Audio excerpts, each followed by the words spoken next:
மனித வாழ்க்கையிலேயே அதிக துன்பம் தரக்கூடிய ஒன்று பிரிவுகள் தான். தன்னை விட்டு பிரிந்த அல்லது பிரிய துடிக்க உறவுகளை நினைச்சு தன் வாழ்க்கையில பல நாட்களை வீணடிச்சவங்க தான் நம்மள அதிகம்.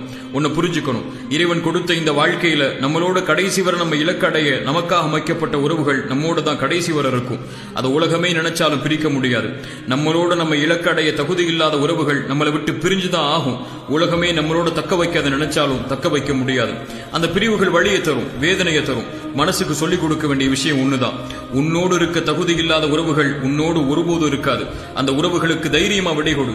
தகுதி இல்லாதது உன்னை விட்டு நீங்கினாதான் தகுதி உடையது உன்னை வந்து சேரும். குறிப்பா இறை நம்பிக்கை கொண்டவங்க பிரிவுகளுக்கு ஒருபோதும் கவலைப்பட மாட்டாங்க.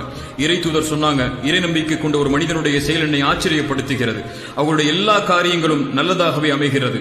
அவர்களுக்கு மகிழ்ச்சி ஏற்பட்டால் இறைவனுக்கு நன்றி செலுத்துகிறான், அதுவும் நலவாக அமையுது. அவனுக்கு சிரமம் ஏற்பட்டால் பொறுமை காக்கிறான், அதுவும் நலவாக அமையுதுன்னு சொல்லி. பிரிவுகள் வேதனையை தந்தா பொறுமையாயிருங்க. நம்மளோட நமக்காக அமைக்கப்பட்ட உறவுகள் நம்மளோட கடைசி வரை இருக்குங்கிற நம்பிக்கையோட